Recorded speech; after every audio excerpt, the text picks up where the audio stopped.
Many people suffer from muscle, joint and bone injuries, with the majority succumbing to permanent injuries, and this is caused by accidents of any nature. This created a need for treatment options, and the condition required specialists. This raising concern prompted Isaac Nuwamanya to seek knowledge overseas to specialize in physiotherapy. I saw a gap in the assistive technology of our country. We could need things, and most of them, the easiest way to get it was to reach for them in Nairobi. There was none in Kampala. And the few that were there, you would find them only in the pharmacies, mostly these wholesalers. Upon his return home, Isaac Nuwamanya started Insol Orthotics Limited to treat muscles, joints, bones and other ailments. Nuwamanya asserts that the process helps to treat a number of conditions. So amongst those products, maybe people what they would know is the support braces for the knees, for back supports for people with back pain, neck supports for people with neck pain, wheelchairs. In that it comes prosthesis. That means people who have no limbs, upper limbs, that's the legs, the arms or the legs. Speaking at the 10th anniversary celebrations of Insol Orthotics Limited, the Acting Commissioner for Disability and Rehabilitation from the Ministry of Health commended the dedicated services to Ugandans. They have improved the access to these assistive devices of all sorts and of quality, which Ugandans will not be able to get because we don't produce them here.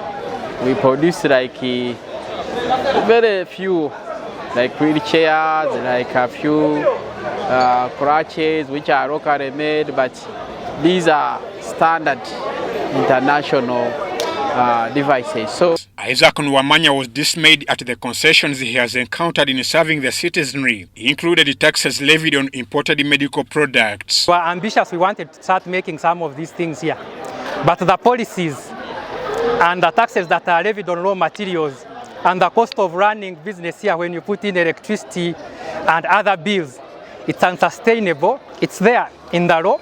I know that these products that are supposed to be helping people, mostly the physically handicapped, in the SDGs and according to World Health Organization, they are supposed to be exempted.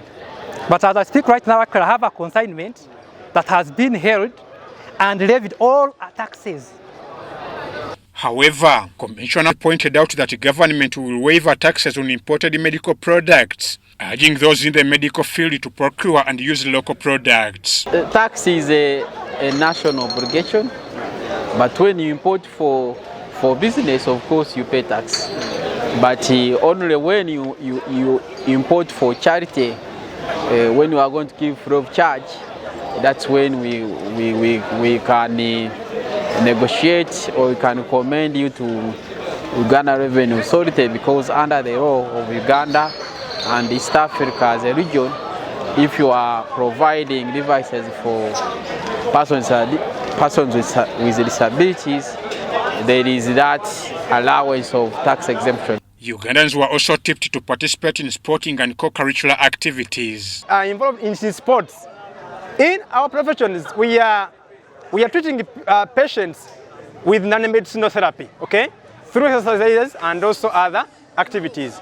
So this is an evidence of what we do. You find a physiotherapy complaining of back pain. You find an orthopedic technologist complaining of back pain, muscle pain. That is impossible. So we started to bring out such activity of football, engagements, fostering collaboration. The celebrations climaxed with a highly competitive football tournament for occupational therapists, orthopedic technologists, orthopedic officers, physiotherapists, and orthopedic technologists scooped the trophy and awards. I'm Waive for UBC.